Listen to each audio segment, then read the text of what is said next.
So, last year I did a series on whether or not a comic book storyline lived up to its hype selected by a poll. One of those videos was mildly popular. Therefore, here we are again. Fourth most popular is the one we got today. DC's The New Frontier. The New Frontier is honestly a frustrating comic to read in the year 2021. Don't get me wrong, the art by the late Darwyn Cookie is gorgeous and the story has quite a few shades of grey. Also, speaking of Darwyn Cookie himself, I remember when I heard of his passing and it was hard to bear. The man's art was so full of life and heart, and then you remember he was no longer with us. It was truly devastating. The story itself can be called a deconstruction. I'm treading lightly here with the word because of all the negative connotations associated with it nowadays, of 1950s America. It does a good job of breaking down what was and wasn't considered to be American at the time, the superficial at best tackling of racism, and the skewed priorities of the government. All three topics are addressed through three major protagonists, though the cast is really an ensemble.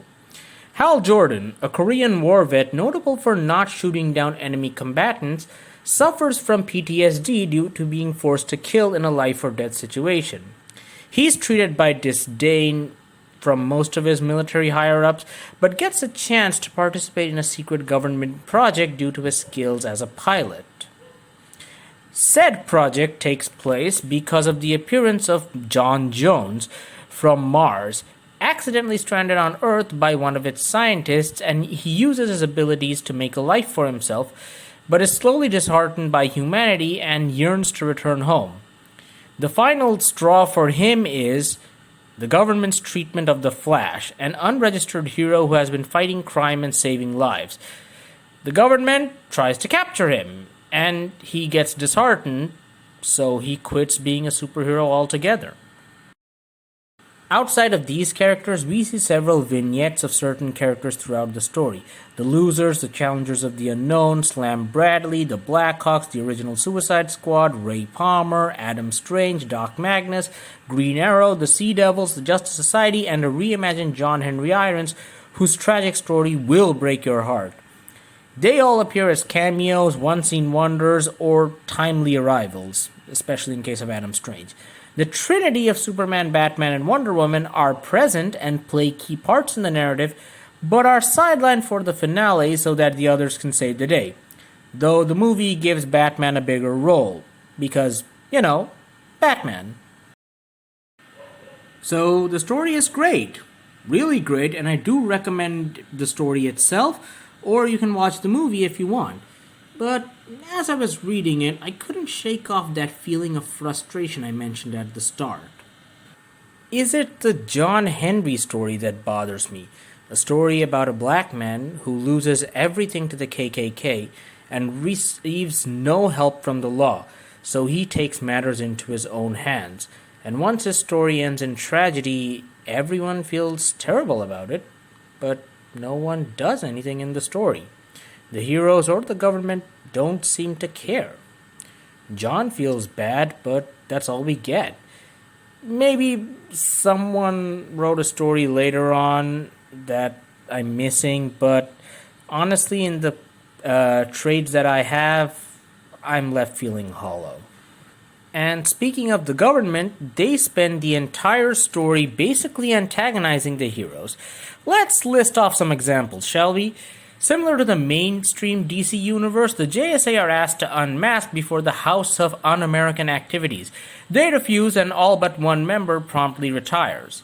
Said member, Our Man, apparently dies in a confrontation with the police, but it's later revealed that the government has imprisoned him without anyone's knowledge. An attempt is made to arrest Batman, but with the help of Superman, he successfully stages a fight that makes the government back off. Wonder Woman, the only other active superhero other than Superman, is basically brushed aside whenever she tries to suggest anything and is eventually sent home to her island.